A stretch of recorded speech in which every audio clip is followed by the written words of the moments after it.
Hola, soy Francisco. Hace tan solo unos meses, mi propio hijo me vio recogiendo latas en la acera, tomó a mis nietos de la mano y cruzó la calle para no tener que saludarme.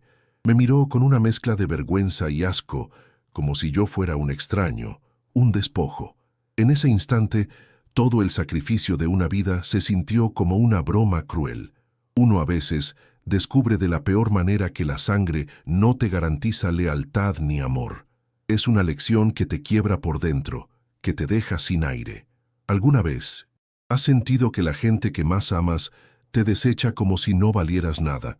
Antes de contarte qué fue lo que pasó por mi mente en ese momento, justo cuando vi a mis nietos mirándome sin entendimiento, comenta aquí desde qué ciudad o país me estás escuchando, y si estas historias te tocan el alma, suscríbete al canal. Te lo digo de corazón. No querrás perderte lo que sucede cuando un hombre, que lo dio todo por su familia, decide que su dignidad vale mucho más que el lazo de sangre que lo une a quienes lo traicionaron. A veces el silencio es la respuesta más poderosa que se puede dar. Ese día, el frío no venía del viento, sino de adentro. Estaba sentado en un cartón en la misma esquina del parque donde solía llevar a mis nietos a jugar. Vi a Javier, mi hijo, acercándose con ellos. Llevaba un abrigo caro, de esos que yo nunca pude comprarme. Mis nietos, Mateo y Sofía, me reconocieron. Vi el destello en sus ojos, la confusión. Mateo incluso hizo un gesto para saludar, pero Javier lo detuvo en seco. «No miren para allá», le escuché decir con una voz dura, tirando de sus bracitos para que apuraran el paso. Me pasaron por el lado como si yo fuera una mancha en la acera, una vergüenza que debía ser ignorada. El dolor fue tan agudo que sentí que me faltaba el aire. No era lástima lo que quería, era solo un hola, un reconocimiento. La humillación me quemaba la cara. Me quedé inmóvil, mirando cómo se alejaban, cómo mi propia descendencia aprendía a verme como un don nadie. Cada paso que daban era un martillazo en mi pecho. Recordé sus risas en mi vieja casa, el olor a madera de mi taller, las tardes enteras que pasé cuidándolos mientras Javier y su esposa, Lorena, salían a sus cenas y eventos sociales. ¿En qué momento me había convertido en esto para ellos? ¿En un problema que era mejor no ver? Cerré los ojos y solo pude sentir el peso de mi invisibilidad. Ya no era un padre ni un abuelo. Era un obstáculo, un mal recuerdo del que era mejor deshacerse. Todo había comenzado con palabras dulces y promesas vacías. «Papá, vende tu casa y vente a vivir con nosotros. Ya estás mayor para estar solo.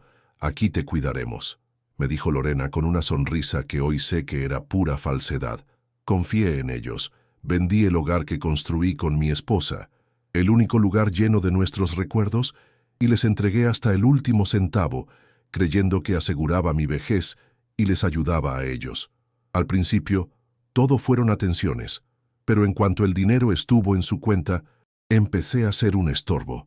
Las excusas se volvieron diarias hasta que un día, con la mentira de una residencia temporal para mayores, me dejaron en un asilo de bajo costo. Cuando se acabó el dinero que les di para pagar, simplemente dejaron de visitar y de contestar el teléfono. Yo, que me pasé la vida trabajando la madera con estas manos ahora temblorosas y sucias. Fui carpintero desde joven y mi mayor sueño siempre fue tener mi propio taller de muebles finos. Pero cuando Javier entró a la universidad, una carrera carísima de arquitecto, no lo dudé. Vendí mis mejores herramientas, trabajé turnos dobles y abandoné mi sueño para poder pagar sus estudios. Sentía un orgullo inmenso al verlo con su título, creyendo que mi sacrificio había valido la pena. Le ayudé a dar el enganche para su primera casa, cuidé de sus hijos sin pedir nada a cambio. Creí que la familia era eso, una entrega incondicional. Qué iluso fui al pensar que el amor que yo daba era el mismo que recibiría de vuelta. El asilo era un lugar donde el tiempo se detenía. Las paredes, pintadas de un amarillo pálido y descolorido, parecían absorber la poca luz que entraba por las ventanas. El aire olía a una mezcla extraña de desinfectante y sopa de sobre, un aroma que se te metía en la ropa y en el alma. Al principio me decía a mí mismo que era solo temporal, que en cuanto Javier y Lorena arreglaran unos asuntos, vendrían por mí. Me aferraba a esa idea como un náufrago a una tabla. Pasaba los días sentado en Minimum, Una silla de plástico en el pasillo, mirando la puerta, esperando ver sus rostros. Pero los días se convirtieron en semanas, y la esperanza se fue secando como una planta sin agua, dejando solo una sensación de vacío y abandono que pesaba más que mis propios huesos. Al principio las visitas eran semanales, llegaban los domingos por la tarde con los niños, pero las visitas se sentían forzadas, llenas de silencios incómodos.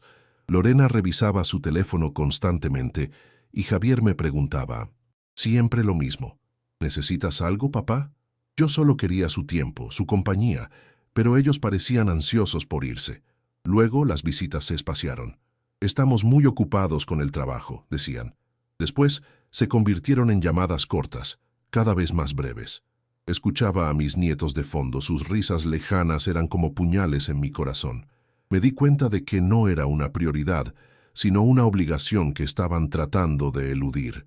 Cada excusa era un clavo más en el ataúd de la relación que creí haber construido con mi único hijo. El golpe final llegó una mañana fría de martes. La directora del asilo, una mujer con una mirada tan gélida como su voz, me llamó a su oficina. Sin rodeos, me dijo que los pagos se habían detenido hacía 2 meses y que ya no podían mantenerme allí. Su hijo no contesta nuestras llamadas, dijo, empujando una pequeña caja de cartón sobre el escritorio. Aquí están sus cosas. Tiene hasta el mediodía para desocupar la habitación. Sentí que el suelo desaparecía bajo mis pies. Intenté llamar a Javier desde el teléfono de la recepción, una y otra vez. El teléfono sonaba, pero nadie contestaba.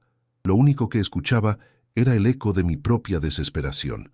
Me habían borrado de sus vidas de la manera más cruel y cobarde posible, dejándome a la deriva, sin un centavo y sin un lugar a donde ir. Esa primera noche en la calle fue la más larga de mi vida. Encontré un rincón resguardado detrás de un edificio de oficinas y me senté sobre un trozo de cartón que encontré en un contenedor. El frío de la noche se colaba por mi delgada chaqueta y me calaba hasta los huesos. Cada ruido de la ciudad, cada sirena, cada grito lejano, me hacía sobresaltar. Abracé la pequeña caja con mis pocas pertenencias. Una foto vieja de mi esposa, mi antiguo reloj de pulsera y un par de calcetines limpios. Cerré los ojos e intenté recordar el calor de mi cama, en la casa que vendí por ellos. El contraste era tan brutal que las lágrimas empezaron a correr. Por mis mejillas, lágrimas de rabia, de impotencia y de una soledad tan profunda que sentía que me ahogaba. Los días siguientes fueron una lección brutal sobre cómo volverse invisible. Aprendí a caminar con la cabeza gacha para no cruzar la mirada con nadie. Descubrí que la gente no te ve, mira a través de ti, como si fueras un fantasma, una parte molesta del paisaje urbano. El hambre se convirtió en una compañera constante, un dolor sordo en el estómago que me recordaba a cada instante mi nueva realidad. Empecé a recoger latas y botellas de plástico, no solo por las pocas monedas que me daban, sino para tener un propósito, algo que hacer para que las horas no se sintieran tan eternas y vacías. La vergüenza inicial se fue transformando en una resignación amarga. Ya no era Francisco, el carpintero, el padre, el abuelo, era solo uno más de los hombres olvidados por la ciudad. Una mañana, mientras hurgaba en un basurero, una mujer se detuvo y me ofreció un café caliente y un pan. No dijo nada, solo me lo entregó con una sonrisa triste y siguió su camino. El calor del vaso entre mis manos frías fue como una bendición. Mientras bebía ese café, recordé una noche de invierno, muchos años atrás, cuando Javier llegó a casa empapado y temblando después de un partido de fútbol. Le preparé un chocolate caliente exactamente así, y me senté con él mientras se calentaba. Le dije que siempre estaría ahí para cuidarlo. Ese recuerdo, en lugar de consolarme, me partió el alma. Me di cuenta de que el amor que yo había dado era incondicional, pero el que recibí de vuelta tenía fecha de caducidad y un precio que, al parecer, yo ya no podía pagar. Con el tiempo, la calle se convirtió en una rutina desoladora. Mi mundo se redujo a unas pocas cuadras. Conocía los mejores contenedores, las horas en que los restaurantes sacaban la basura y los lugares donde podía dormir sin que me molestaran. La esquina del parque, donde solía empujar a mis nietos en los columpios, Se convirtió en mi lugar de trabajo. Me sentaba allí con mi saco de latas, viendo a otras familias reír y jugar. Cada risa de un niño era una punzada de dolor. Me había acostumbrado al hambre, al frío, a la indiferencia de la gente, pero nunca, nunca pude acostumbrarme a la ausencia de mi familia, a la certeza de que para ellos yo ya no existía. Y fue en esa misma esquina, hundido en mi rutina de supervivencia, que el destino me preparó la humillación más grande de todas. Y ese día, algo se rompió para siempre dentro de mí. El dolor de la humillación en el parque no se convirtió en lágrimas, sino en una especie de hielo que se instaló en mi pecho. Ya no sentía tristeza, sino una extraña y fría claridad. Era como si, después de meses de negación y esperanza inútil, por fin hubiera aceptado la verdad. Para ellos, yo estaba muerto. Y un muerto no siente, no espera, no reclama, simplemente observa. Esa noche, en el refugio improvisado donde a veces conseguía una cama, no recé por ellos ni por mí. Simplemente me quedé mirando el techo agrietado, sintiendo cómo la última brasa de amor filial se extinguía, dejando solo cenizas y una determinación silenciosa. Ya no era una víctima, era un testigo de mi propia historia, y estaba a punto de decidir cómo terminaría el último capítulo. Las semanas que siguieron se volvieron una rutina extraña. Seguía recogiendo latas, no tanto por necesidad, sino por costumbre, por mantenerme en movimiento, pero mi mirada había cambiado. Ya no caminaba con la cabeza gacha por la vergüenza. Ahora observaba a la gente, sus gestos, sus prisas, la forma en que evitaban mirar a los que, como yo, vivían en los márgenes. Comencé a ver la ciudad no como un lugar hostil, sino como un gran teatro donde todos interpretaban un papel.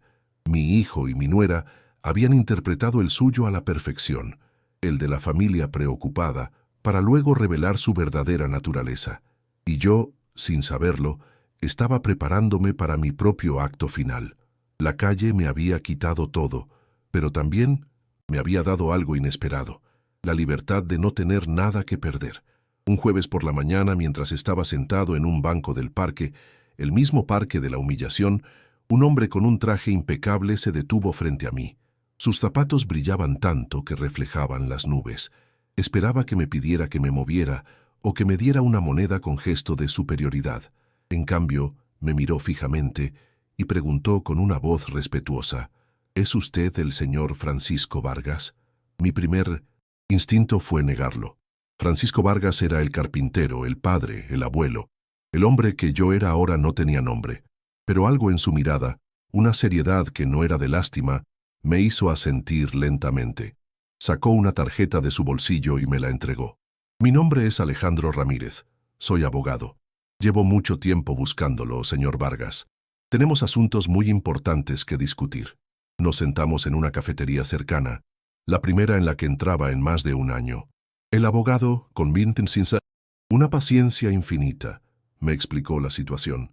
Mi viejo amigo Carlos, el que se había ido a vivir al campo hacía décadas, había fallecido, pero antes de morir había dejado todo en orden.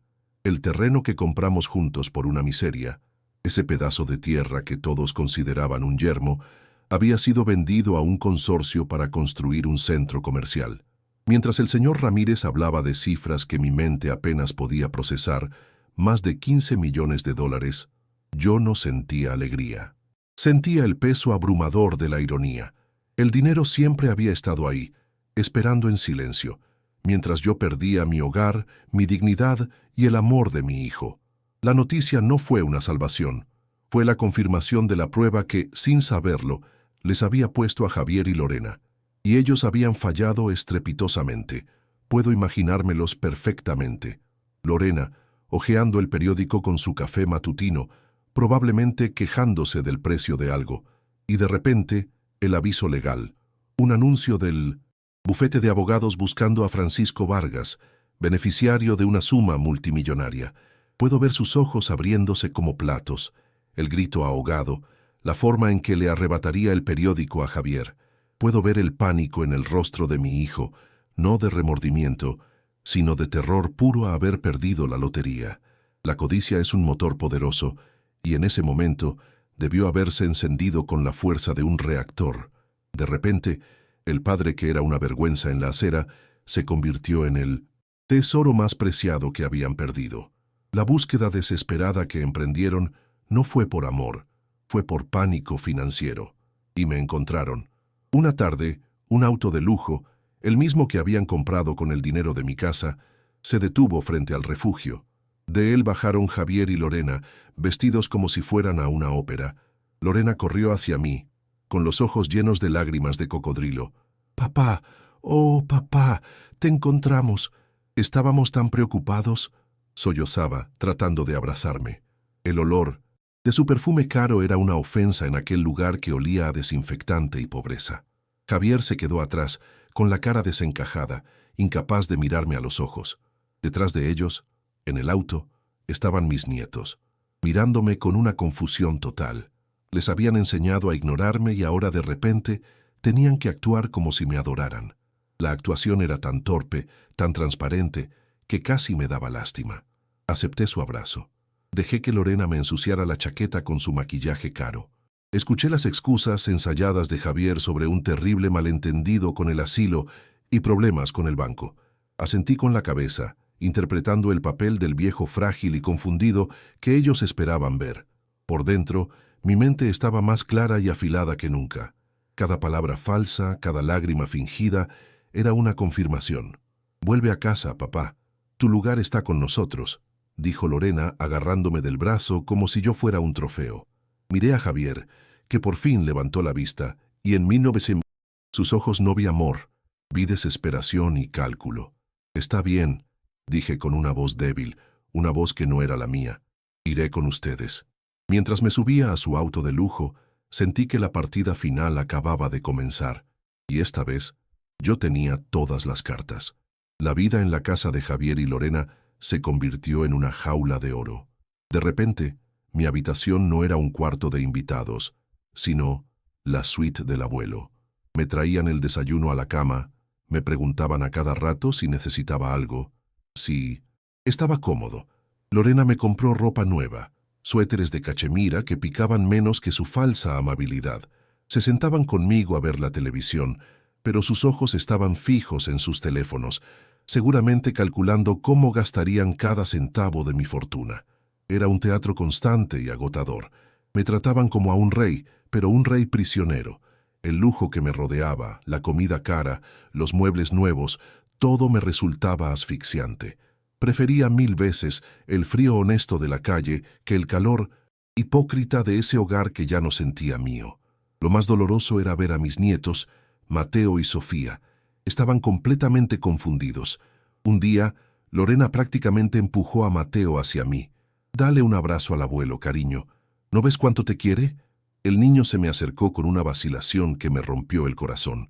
Me abrazó de forma rígida, como si estuviera abrazando a un extraño, porque para él, eso era yo. Recordaba perfectamente la orden de su padre de no mirarme en la acera. Ahora le pedían que me adorara. Vi en sus ojos la inocencia siendo manchada por la codicia de sus padres. No era su culpa. Eran solo niños atrapados en una mentira que no entendían. Y por ellos, por la pureza que aún les quedaba, supe que tenía que hacer lo correcto, aunque fuera lo más difícil. Me convertí en el mejor actor que jamás haya existido. Asumí el papel del viejo senil y agradecido a la perfección. Hacía preguntas tontas sobre el dinero, fingiendo no entender las cifras millonarias. «¿Y eso alcanza para comprar muchos caramelos?», pregunté una vez, y vi la sonrisa condescendiente de Lorena. Dejé que Javier me explicara los documentos legales con palabras sencillas, como si yo fuera un niño. Mientras él hablaba, yo no escuchaba sus palabras, observaba sus ojos. Veía el brillo de la avaricia, la impaciencia por tener el control. Cada día era una nueva función. Les hacía creer que tenían el poder, que yo era solo un pobre viejo con suerte que necesitaba su guía. Y ellos, ciegos de codicia, se tragaron el anzuelo sin dudarlo ni un segundo. Una tarde sonó el teléfono. Era el abogado, el señor Ramírez. Lorena se apresuró a ponerlo en altavoz para que todos escucháramos. «Señor Vargas, solo llamo para confirmar la reunión final para la transferencia de los activos», dijo la voz profesional de Ramírez. Será el próximo martes a las 10 de la mañana en nuestras oficinas. Pude sentir la tensión en la habitación. Javier contuvo la respiración. Lorena se tapó la boca para ahogar un grito de alegría. Apenas colgamos, la celebración comenzó. Empezaron a hablar abiertamente de un viaje a Europa, de cambiar el coche de Lorena por un modelo más nuevo, de invertir en bienes raíces. Hablaban frente a mí como si yo fuera un mueble, un espectador sordo de sus planes. Esa noche me demostraron que la lección que les iba a dar era más necesaria que nunca. Esa misma noche no podía dormir. Bajé sigilosamente al garaje, donde habían tirado algunas de mis viejas cosas de la casa. En una caja polvorienta encontré un viejo álbum de fotos. Lo abrí y ahí estaba, una foto mía con un pequeño Javier sobre mis hombros, ambos riendo a carcajadas en el mismo parque donde me humilló. Recordé su risa, el peso de su cuerpecito, la promesa que me hice a mí mismo de darle todo lo que yo nunca tuve. No sentí ganas de flaquear. Al contrario, sentí una tristeza profunda y una claridad absoluta. El niño de la foto había muerto hace mucho tiempo. Cerré el álbum y desde el teléfono desechable que había comprado en secreto, hice una llamada. «Señor Ramírez», dije en voz baja, «soy Francisco, solo para confirmar que todo sigue según lo planeado. No he cambiado de opinión». El día antes de la reunión, la atmósfera en la casa era casi festiva. Lorena pasó la tarde probándose vestidos, buscando el atuendo perfecto para convertirse en millonaria. Javier caminaba de un lado a otro, practicando su firma en una servilleta, una y otra vez. Para la cena, Lorena preparó lo que ella llamó mi plato favorito, un salmón carísimo con una salsa que yo detestaba. Nunca se habían molestado en conocerme de verdad. Comí en silencio, asintiendo a sus comentarios emocionados sobre el gran día de mañana. Yo también sentía una especie de emoción, pero era una calma helada, la tranquilidad de quien sabe que está a punto de cerrar una puerta para siempre y hacer justicia, no solo por mí, sino por el hombre que fui y el amor que una vez di sin condiciones. Llegó la mañana del martes. El aire estaba cargado de una ansiedad casi palpable. Javier no paraba de mirar su reloj. Lorena, con un vestido despampanante, entró a mi habitación con un traje carísimo en la mano. «Ponte esto, papá. Tienes que lucir como el hombre rico que eres», dijo con una sonrisa que me revolvió el estómago. La rechacé con un gesto amable. «Prefiero ir con mi propia ropa, hija. Me siento más cómodo». Elegí una camisa limpia y unos pantalones sencillos, la ropa de Francisco Vargas, el carpintero, no la de un premio de lotería. Mientras nos dirigíamos al coche de lujo, le di una última mirada a esa casa. No sentí nostalgia, ni tristeza, ni rabia. Solo sentí la paz de quien está a punto de reclamar lo único que realmente le importaba, su dignidad. La oficina del abogado era un mundo aparte. Las paredes estaban revestidas de madera oscura y olían a cuero y a dinero viejo. Por los enormes ventanales se veía la ciudad extenderse como un mapa de luces y prisas. Javier y Lorena estaban sentados frente a mí, en la larga mesa de caoba pulida, sus rostros tensos de anticipación. Lorena llevaba un vestido rojo que gritaba victoria, y Javier no paraba de ajustarse el nudo de una corbata que parecía ahogarlo. Parecían dos actores a punto de recibir un premio por una actuación que solo ellos creían. Yo, con mi camisa sencilla, me sentía como un espectador en mi propia vida, esperando con una calma que los desconcertaba, sabiendo que el telón estaba a punto de caer sobre su farsa. El señor Ramírez entró en la sala con una carpeta de cuero bajo el brazo. La colocó en el centro de la mesa con un sonido sordo y solemne. El silencio se hizo más denso. Pude ver cómo los ojos de Lorena se clavaban en esa carpeta como si fuera el arca de la alianza. Javier tragó saliva, su manzana de Adán subiendo y bajando. El abogado, con su habitual profesionalismo, abrió la carpeta y sacó un grueso fajo de documentos. «Bien, aquí tenemos todo», dijo con voz neutra. «Estos son los papeles para la transferencia y la administración del fideicomiso. Solo necesitamos la firma del señor Vargas para proceder». Deslizó el documento principal hacia Javier, junto con una pluma estilográfica que brillaba bajo la luz. La codicia en la habitación era tan espesa que casi se podía cortar con un cuchillo. La mano de Javier tembló ligeramente al extenderse para tomar la pluma. Sus dedos rozaron el papel, listo para firmar su futuro dorado. En ese instante, moví mi mano y la puse sobre la suya, deteniéndolo. No fue un gesto brusco, sino firme, definitivo. El silencio se rompió. Javier me miró primero con confusión, luego con una irritación mal disimulada. Lorena frunció el ceño. «¿Qué pasa, papá? ¿Te sientes bien?», preguntó con una dulzura venenosa. La miré, y luego a mi hijo, y por primera vez en meses les permití ver directamente en mis ojos. No había confusión ni fragilidad, solo una claridad fría como el acero. «No, Javier», dije, y mi voz sonó extraña en esa sala, fuerte y llena, la voz de un hombre que ya no tenía nada que temer. «Tú no vas a firmar nada. Esta fortuna», continué retirando mi mano y apoyando ambas sobre la mesa, «fue una prueba, la prueba final para ver si quedaba algo del hijo que crié, del hombre en el que invertí mi vida y mis sueños, y la reprobaron».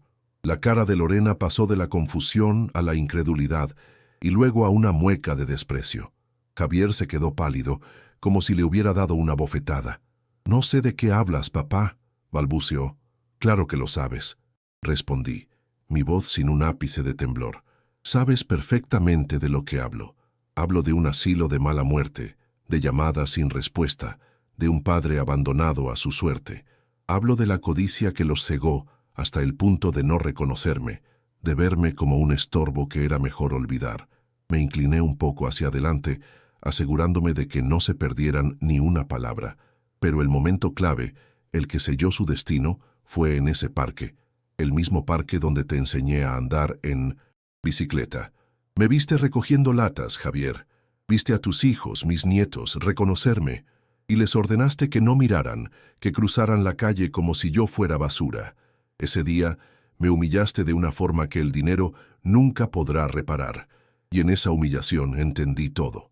Mi herencia para ustedes no podía ser dinero. La única herencia que merecen es el recuerdo de lo que perdieron por su avaricia. El amor de un padre no tiene precio, pero ustedes le pusieron uno y lo encontraron demasiado bajo. El rostro de Javier se descompuso en una máscara de horror y arrepentimiento tardío. Lorena abrió la boca para protestar, pero la detuve con una mirada. Me volví hacia el señor Ramírez, que había permanecido como un observador silencioso.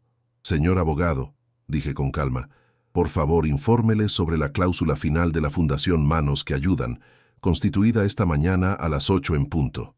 El abogado asintió, carraspeó y leyó con voz monótona: «Según las instrucciones irrevocables del señor Francisco Vargas, a partir de esta fecha, la totalidad de los 15 millones de dólares del fideicomiso, junto con todos sus intereses acumulados, han sido transferidos íntegramente a dicha fundación, cuyo único propósito es proveer vivienda y talleres de oficio para ancianos en situación de abandono. No queda ningún activo disponible para otros beneficiarios». El grito de Lorena fue agudo y lleno de furia. «Viejo estúpido y egoísta», chilló, poniéndose de pie de un salto. «Después, sé de todo lo que hicimos por ti». Javier, por su parte, se derrumbó sobre la mesa sollozando un «Papá, por favor, perdóname. Lo siento», que sonaba hueco, patético. No respondí. Me quedé mirándolos, no con odio, sino con una lástima inmensa y distante. Eran dos extraños para mí. El señor Ramírez, sin inmutarse, presionó un botón en el intercomunicador. «Seguridad, por favor, acompañen al señor y la señora Vargas a la salida». Mientras dos hombres uniformados los escoltaban fuera de la sala, entre los insultos de ella y los sollozos de él, la puerta se cerró, y por primera vez en mucho tiempo, la habitación se llenó de un silencio absoluto. El silencio de la paz, el silencio de la justicia. Si conoces a alguien que necesita escuchar este mensaje de dignidad y autorrespeto, por favor, comparte este video con esa persona. No olvides suscribirte para más historias sobre cómo encontrar tu propio valor, incluso cuando el mundo y hasta tu propia familia intentan quitártelo. Gracias por escucharme. No volví a la casa de Javier. Salí de esa oficina de abogados y sentí como si me hubieran quitado un peso de 100 kilos de encima. El aire de la ciudad, que antes me parecía hostil y frío, ahora se sentía fresco, lleno de posibilidades. No busqué una mansión ni un auto de lujo. Con la ayuda del señor Ramírez, encontré una casa modesta, de un solo piso, con un patio trasero lo suficientemente grande para mi verdadero sueño. Allí, en ese patio, construí un taller de carpintería, más grande y mejor equipado que el que tuve que vender por mi hijo. El olor a madera recién cortada, el tacto de las herramientas en mis manos, eso era el verdadero lujo. Por primera vez en años, no me sentía ni rico ni pobre. Simplemente me sentía en casa, en paz conmigo mismo. La Fundación Manos que Ayudan se convirtió en el centro de mi nueva vida. Usé la mayor parte de la fortuna para construir no un asilo, sino un complejo de pequeños apartamentos dignos para ancianos que, como yo, habían sido olvidados por sus familias. Cada uno tenía su propia puerta, su pequeña cocina, su independencia. Junto a los apartamentos, levantamos un gran centro de oficios. Allí, los residentes que quisieran podían enseñar sus habilidades a jóvenes en riesgo, creando un puente entre generaciones. Carpintería, costura, jardinería. Convertimos la experiencia y el abandono en propósito y comunidad. No quería que nadie más sintiera la invisibilidad que yo sentí. Estaba construyendo el refugio que a mí me negaron, un lugar donde el valor de una persona no se medía por lo que tenía, sino por lo que era. La caída de Javier y Lorena fue tan rápida como estrepitosa. Sin la herencia esperada, las deudas que habían acumulado para mantener su fachada de riqueza se los comieron vivos. Tuvieron que vender la casa, esa que habían comprado con el dinero de la mía, y el coche de lujo de Lorena. La noticia de lo que habían hecho se filtró, no sé cómo, y el círculo social que tanto les importaba les dio la espalda. Se convirtieron en parias, la comidilla de aquellos a quienes intentaban impresionar. Me contaron que Javier perdió su trabajo en el prestigioso estudio de arquitectos. La humillación pública fue su verdadera herencia. No sentí alegría al saberlo, solo una profunda y amarga tristeza por el hombre en que se había convertido mi hijo, un hombre que lo perdió todo por no saber valorar nada. Lo único que me seguía doliendo eran mis nietos, Mateo y Sofía. Eran las víctimas inocentes en toda esta historia. No podía permitir que su futuro se viera arruinado por la codicia de sus padres. A través del señor Ramírez, creé un fideicomiso educativo anónimo y blindado a su nombre. El dinero estaría disponible para ellos cuando cumplieran 18 años, destinado exclusivamente a sus estudios universitarios o para iniciar un negocio. Javier y Lorena nunca podrían tocar un centavo. No intenté verlos. Sabía que sería confuso y doloroso para ellos. Mi regalo no era mi presencia, que sus padres habían envenenado, sino la oportunidad de un futuro. La única forma que me quedaba de decirles que su abuelo, a pesar de todo, nunca dejó de quererlos. Mi vida ahora transcurría entre el sonido de las sierras y las risas de mis nuevos amigos. Por las mañanas trabajaba en mi taller, enseñando el arte de la madera a un par de muchachos del barrio que me miraban con un respeto que mi propio hijo nunca me tuvo. Por las tardes me sentaba en el porche de uno de los apartamentos del complejo, jugando a las cartas con hombres que entendían mis silencios, que compartían historias de sacrificio y resiliencia. No hablábamos de dinero, hablábamos de la vida. Me convertí en una figura querida, el maestro Francisco.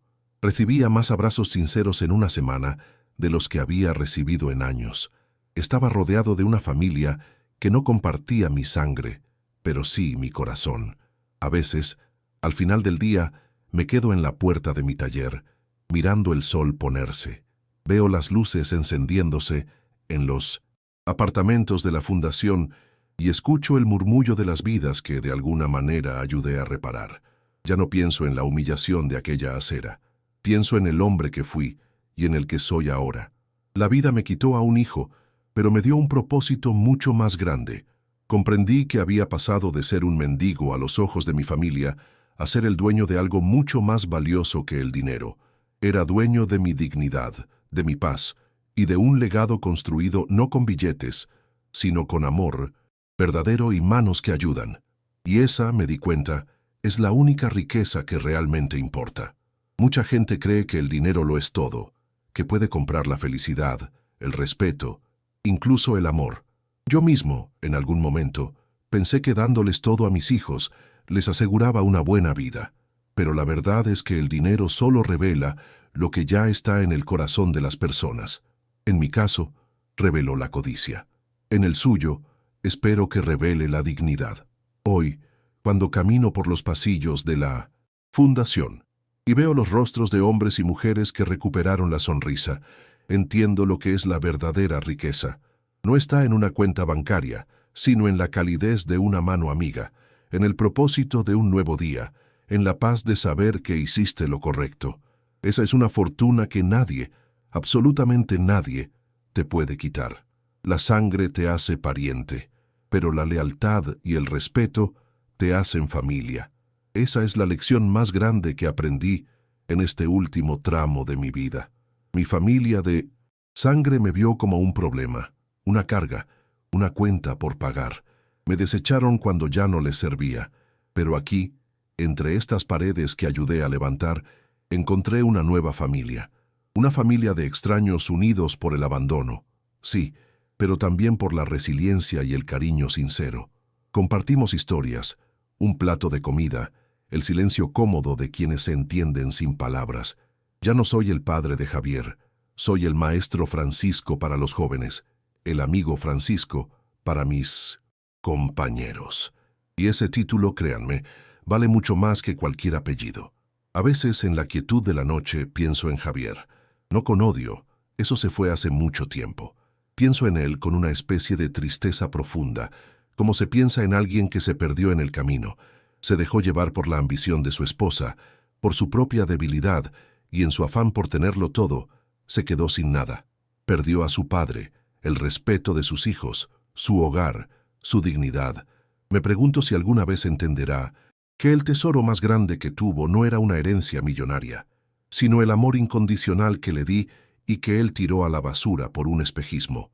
Espero, por su bien y el de mis nietos, que algún día lo entienda. El perdón es un camino largo, pero empieza por reconocer los propios errores. Mi verdadero legado no está en un testamento, está en el sonido de un martillo golpeando la madera, en el olor de la tierra húmeda del jardín comunitario, en la risa de un anciano que vuelve a sentirse útil. La Fundación Manos que Ayudan es mi verdadera hija. Es la que cuidará de otros como yo quise que me cuidaran a mí. Es la que enseñará a los jóvenes que el trabajo honesto y el respeto a los mayores son los cimientos de una vida plena. El dinero es solo una herramienta, como un martillo o una sierra. Puede usarse para construir o para destruir. Yo decidí construir puentes, donde mi propia familia levantó muros, y ese, al final del día, es un legado del que me siento profundamente orgulloso. El otro día, uno de los muchachos a los que enseño carpintería, un joven llamado Miguel, me trajo una pequeña silla de madera que hizo él solo. Estaba un poco torcida, pero la había lijado con un esmero increíble. «Es para usted, maestro», me dijo con los ojos brillantes, «para que se siente a ver el atardecer». Esa silla, imperfecta y hecha con el corazón, es el objeto más valioso que poseo. Me siento en ella cada tarde, en el porche de mi taller, y veo cómo el sol se oculta detrás de la ciudad. Ya no soy el mendigo de la acera, ni el millonario de la sala de juntas. Soy simplemente Francisco, un hombre que encontró su lugar en el mundo, un dueño de su propia paz. Y eso, amigos míos, es tenerlo todo. Si esta historia te ha tocado de alguna manera, si crees que el respeto y la dignidad son valores que nunca deben perderse, te pido que compartas este video. Quizás haya alguien ahí fuera que necesite escuchar que nunca es tarde para reclamar lo que es tuyo, no el dinero, sino tu propio valor. Suscríbete al canal para más relatos sobre la fuerza del espíritu humano y cómo a veces perderlo todo es el primer paso para encontrar lo que realmente importa. Gracias por acompañarme en este viaje. Y recuerden siempre, cuiden a sus mayores, porque en sus arrugas se esconde la historia que nos hizo quienes somos.